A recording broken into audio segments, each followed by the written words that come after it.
we've been doing practicums here for a long time, so we've got 10 or 12 years worth of experience doing them.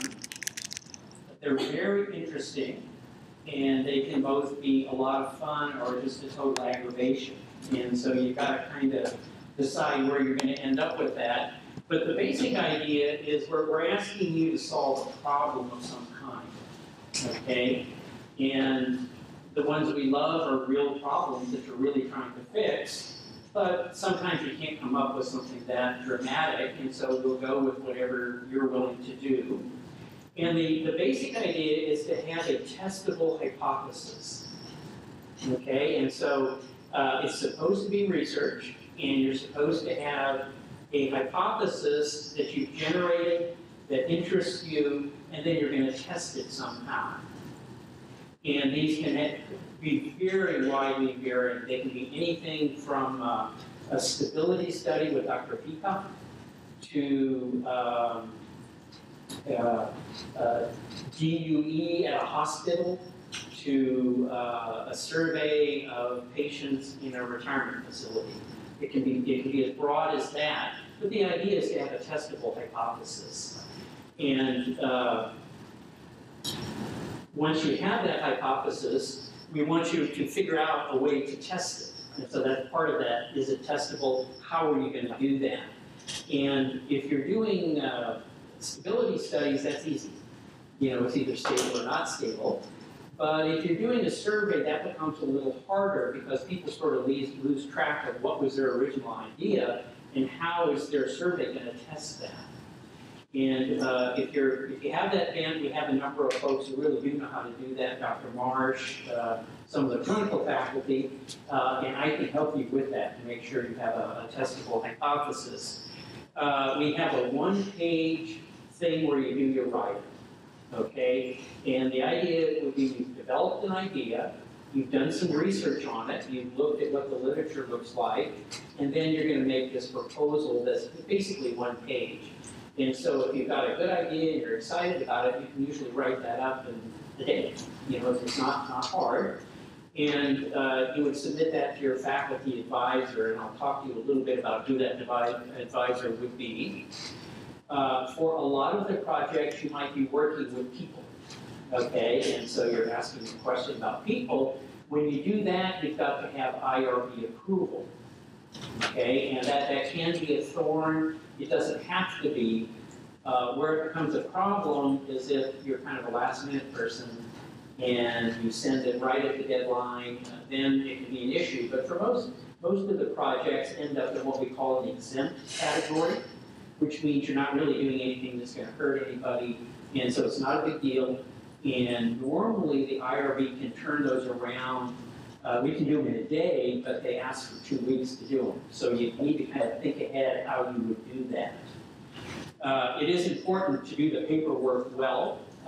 Most often, student proposals are rejected for lack of clarity. The person reviewing it doesn't know what you're trying to do. And so it's really a good idea to work with your faculty advisor on how to present your information in a way that someone reviewing it would get the point and pass it through really quickly. Obviously, grammar and spelling errors are a problem. Okay? And then once you have that, you can begin your project. And it usually involves collecting data in some way. And then you're going to analyze the data, and there are lots of folks around who can help you with statistics. That's kind of the idea of testing. And then you're going to write up a very brief abstract, and then at the end of the semester, depending on whether you're December or May, you present that in poster format. Okay, so those are the steps. Every student does it every year. And in all the years I've been involved, I think we've had 2 students who didn't pass, and both of those didn't present. Okay, so basically, if you put in the time, you'll get it done, and there's no issue. Okay, it is a credit, and so if you bail on it, you don't get the credit, you don't graduate. You know, that's kind of sad, but like I said, that would be a self-inflicted wound. Okay, and so it's a fairly straightforward process. if you really want to kind of dig in a little bit, on the website under courses, if you go down to P4, it's listed and it's SPAR 825, but I have to warn you that we're simplifying it. That's the format that we've had for years, and it has like points and all. We're not going to do that. Basically, what you need to do is turn things in by deadlines, and I'll talk to you about that. Once you do your presentation, we have 2 or 3 faculty members that come around and talk to you, and you explain what you did, and they submit a score to me, and then based on that score, we give you a grade. Now, if you missed all the deadlines, you'll lose some points, that kind of thing. But basically, the deadlines are not that hard, and I will give you slack if you talk to me about it. And as you'll see later, even if your project totally collapses, the nursing home closes and you get no data, if you still come, put up your poster and stand there and tell people what happened, you'll pass, okay?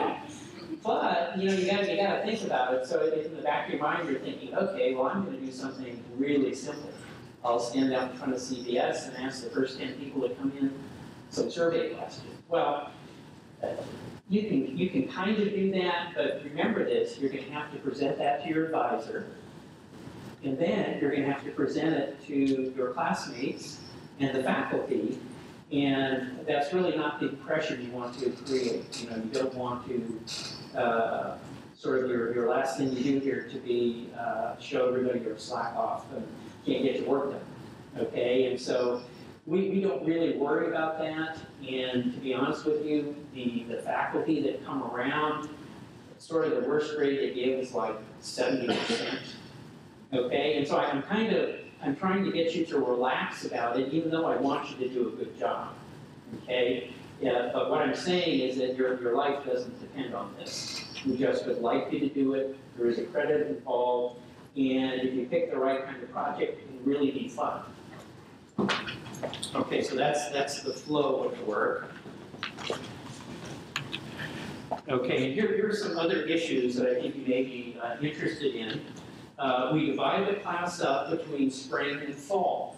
And the way we do that is in June, I ask you what you want, okay? And I get all your emails in, and then I try to divide you. And it usually works out that it's like 60-40. Okay, and that's not what everybody wanted, but what I do then is I take the excess to make it even, and I randomly divide it between the two. And so, what are the odds you'll get what you want? They're very high. They're very high. I also allow you to switch with a willing person. So, if you get what you don't want and somebody else doesn't have what they want, we can switch. But obviously, it would be better not to do that. Okay, and so I will try to accommodate your request. We also, on the presentation day, we have a quarter of the group in the morning and the other quarter of that half in the afternoon. And so I will also ask you closer to the presentation day which you would prefer. And again, I'll try to work with that to give you the right timing on that for you. A number of our students do presentations at the mid-year. You might want to do that if you're really thinking about a residency or a fellowship or something like that. And this is totally compatible with it. We had a large number of students this year that presented at the mid-year in December, and about half of them did the December practicum, about half did the May practicum. And so it doesn't generally make any difference when you do your practicum relative to when you do your mid-year presentation. That's really not a big deal, but again, we'll try to work with you to get something on that. Okay? If you do a mid-year poster, those have a format. They have a large printed format, and you put them up like on a bulletin board. You can use that as your practicum poster. If you don't do that, then we ask you to put it on a 3-sided cardboard, kind of standard deal. But if you have a mid-year printed poster, what we do is we either put them on the wall or put them on the window, and you just do exactly the same thing. The only difference is you've got to turn in our documents too. So let's say you wanted to go to the mid-year, you turn in an abstract to the mid-year, a bunch of people look at it, they like it, you get invited to come and present it, okay? you do that by giving them an abstract. And so all you have to do is take that abstract and put it into our paperwork, and that works perfectly. Okay, and we want you to do that. In other words, bonus to you if you go to the mid-year with whatever you've done. Okay, and we've had some really, really good ones. Okay, and then lastly on this slide, again, a failed study doesn't mean a failed practicum. And I have students right now that are going to be presenting in, what, a week and a half, that have almost nothing. But they're working really hard and they're going to get it in. And, usually it looks pretty darn good. So again, a lot of the issue, it can be planning, but there can be things that you just have no control over. And to be honest with you, that's something to think about in terms of both how you work, how an advisor would work, and whether just how the mechanics of this thing are going to fit together. And I'll show you the time frames here in just a minute. Who can be your advisor? It can be really anybody. If it's one of our faculty members here on campus, no big deal, that's perfect. Could it be a preceptor in wherever you're going? Even if it's like, say you're going on that world cruise deal. Could be one of those people. Okay?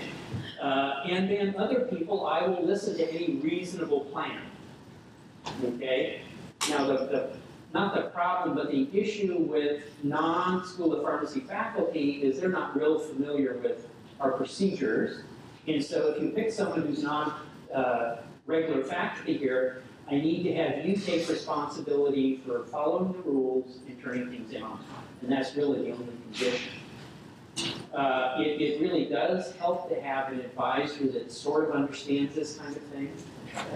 Because you do have to follow the rules, you've got to have an abstract, you've got to meet the deadlines. And so our faculty get that, and they know what you need to do, and they might even push you a little if you need a push.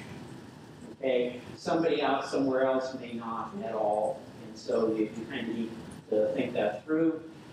Some of the faculty are last-minute folks, and so if you're a last-minute person, you might want to find somebody like that. Other people are really detailed and do it ahead of time. You might try to look for a faculty person that operates in that mode too, if that's more comfortable for you. Now, we have 40 faculty here in the School of Pharmacy. And what we try to do is we try to limit it to 2 or 3 students per faculty per time period. So in other words, we can't have 20 people with Dr. Combest. That just won't work. And so we need for you to kind of spread out a little bit. We're not going to, obviously if you've been working on something for 2 years, we can sort of convert that into a practicum project. That would work. And the person you've been working with, they can be your advisor. But we won't be actually picking the advisors for another couple of weeks, okay? And what they need to think about is what to do if they have 10 requests, okay? I also don't keep a running tally of who those folks are. And so if you send me an email and say, who doesn't have an advisee, I actually don't know. Okay, now you can, if you want to organize that yourself, you're welcome to do that. But basically, what you want to do is think of somebody that you would like to work with that has interests that are sort of compatible with your interests.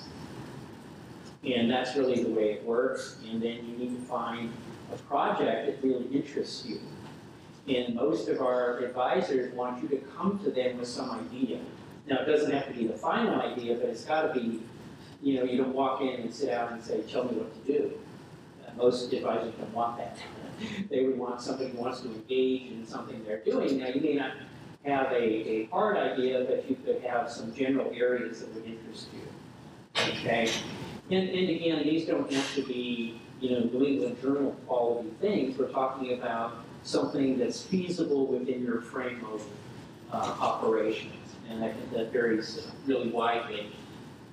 Okay, so any questions about advisors? It can really be anybody.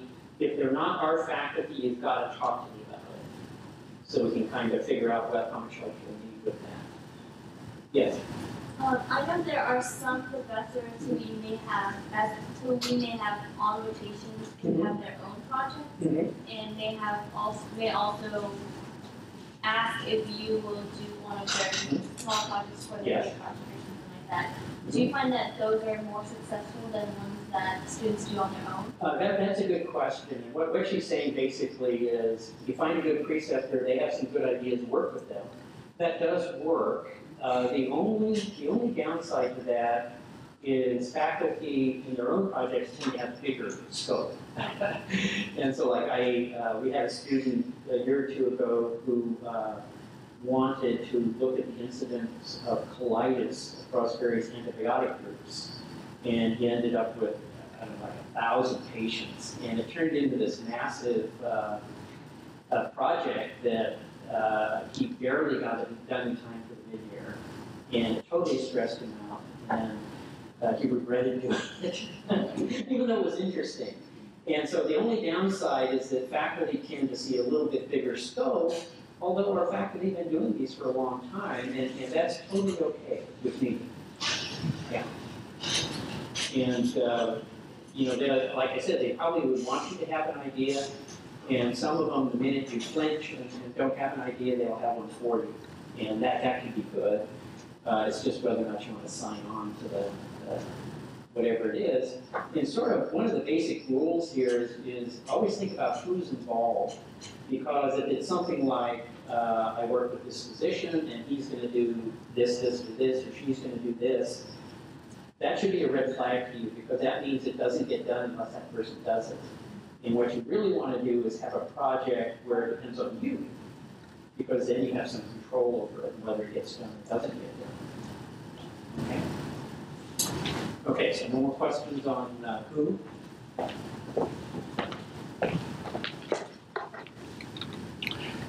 This is the schedule that we currently have. We haven't finished it yet. I'll have a new schedule for you somewhere right around finals time.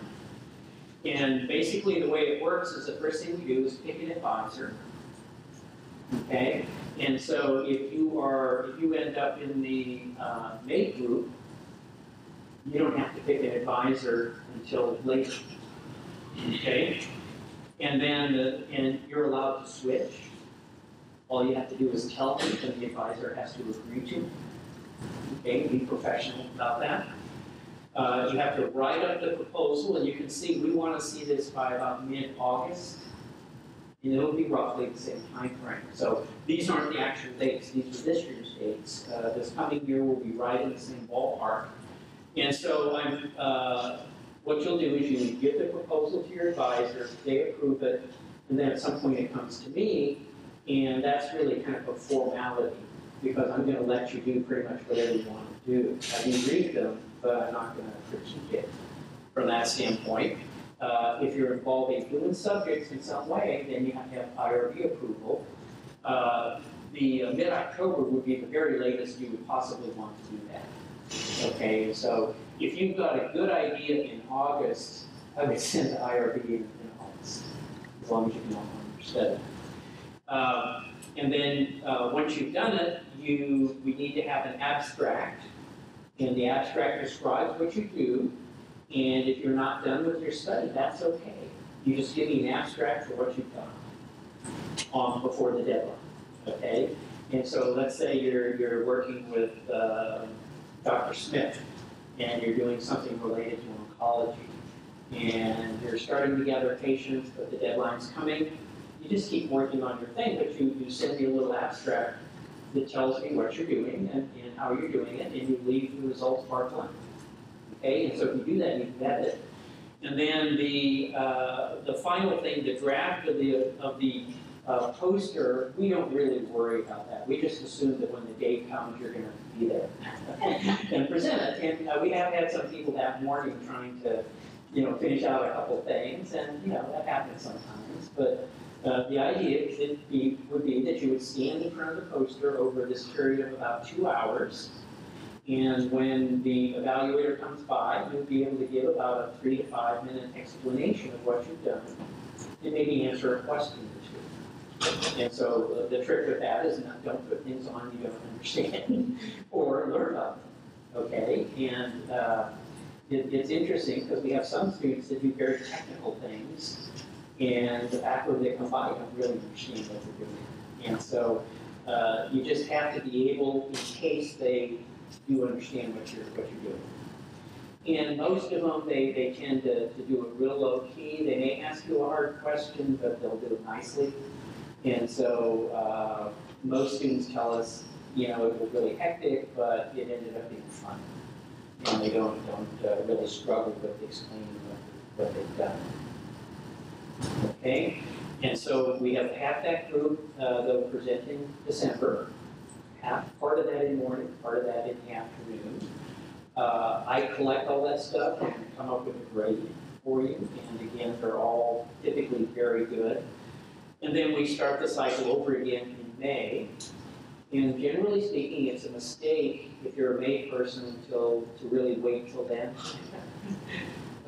You know, it's a good idea to kind of get things rolling, particularly if you have an IRB thing that has to go in, and try to get it rolling ahead of time. Last year, I had a student who had pretty much everything done in August, and it was a decent project.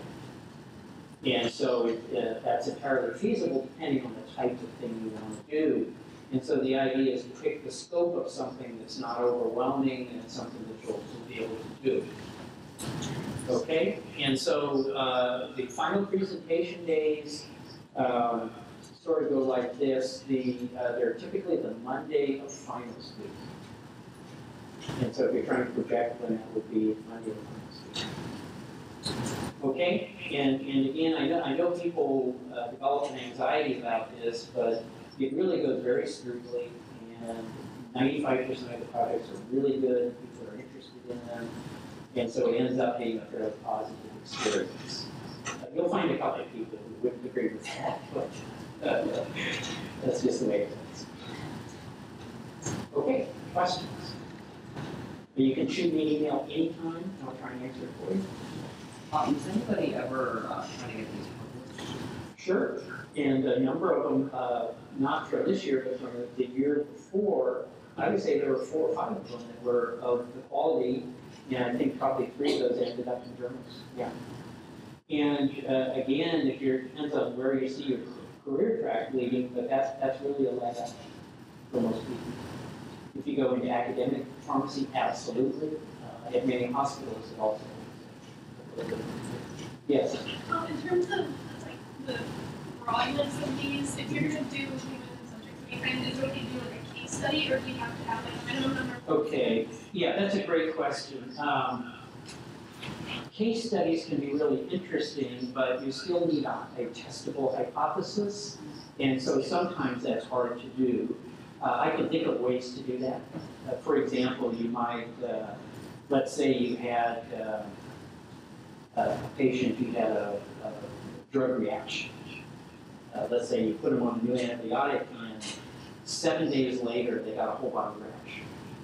Okay, you look in the literature, oh, that's happened to some people.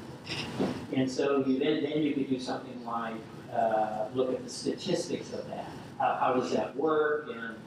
And there's some ways to play with it where you would have a hypothesis that you could test. We had a student this year who went on that global initiative. And he went to the country he came from, and he gathered all this information, but he forgot about the testable hypothesis part. And I was kind of leaning towards letting him slide on it, but the faculty reviewers wanted to see something.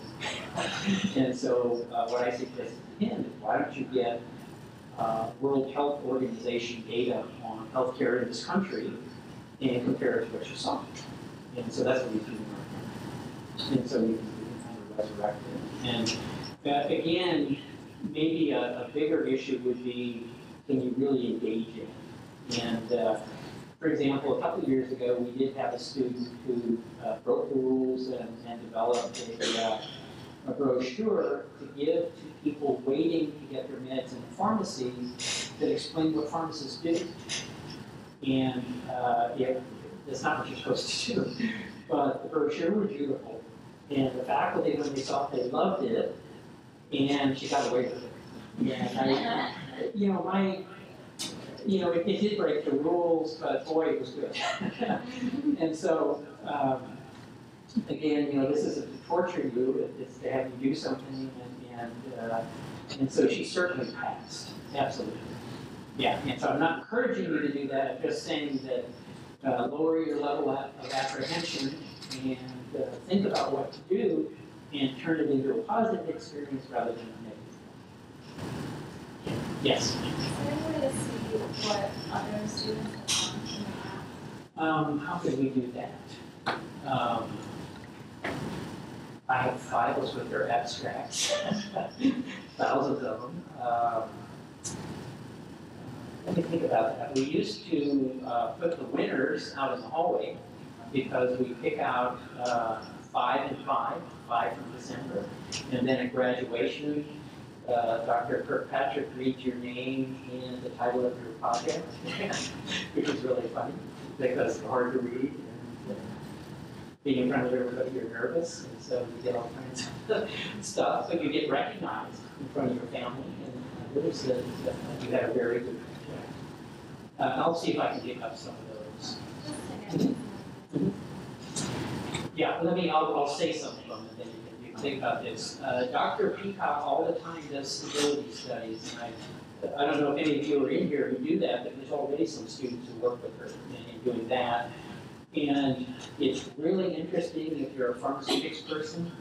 It's really boring if you're more interested in something else. And the nice thing about it is she's fun to work with.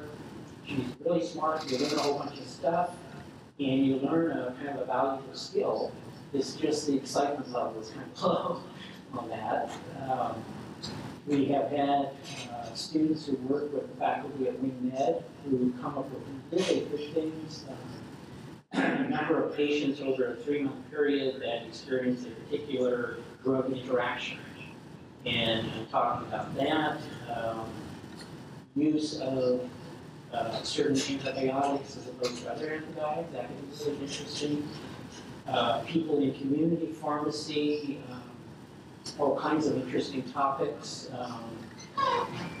Things like having a survey with patients and asking them questions about what a pharmacist does. And then having them read a brochure and ask them to do it. So they change, that's the testament part. And community surveys that deal with preferences for medication. We've been projects where they went to a mall and had people taste some different things and make some judgments about compounded medications based on how they're flavored. One that I saw students do 35 years ago was go to the mall and ask people at random to measure a tablespoon of a medication and leave them a real tablespoon, a syringe, different things, and then see how close you get to it. And you find that people are absolutely terrible at that. This is history. 40 years ago, my sister-in-law called at about 4 in the morning. Her little boy was febrile and he's not getting better after Tylenol. What do? And so being a pharmacist, I said, well, how much did you give it? And she said, we gave him 1 drop, just like it says. And I said, did you say drop? And she said, yeah. And she picked up the bottle and it was drop per full. And that made no difference to her. She thought that was a drop and gave him a drop. And so people don't know about that kind of stuff. How do you teach them about that? We had another one where they talked to people. What do you do if you miss your dose? And that's very interesting because a lot of people don't know that, and you could turn that into an interesting thing. And so I hope you can see we've had students do genomic things. We have some right now that are doing sequencing on a weird gene, and it's not going away, by the way. And we're not going to have a lot to present other than this is what I was trying to do. But guess what, that works, that works. And so, and again, you can ask yourself, do I like laboratory, do I like clinical, do I like community, there's all those kinds of things that can be a really good project. I was just wondering if you were able to come to the church presentation. Oh, absolutely, absolutely. It'll be May 7th, to morning and afternoon, and there's lots of time when nobody's around, but you can come by and talk to students and see what they've done, and you'll see it again. So yes, please do. Please do. Okay, any other questions?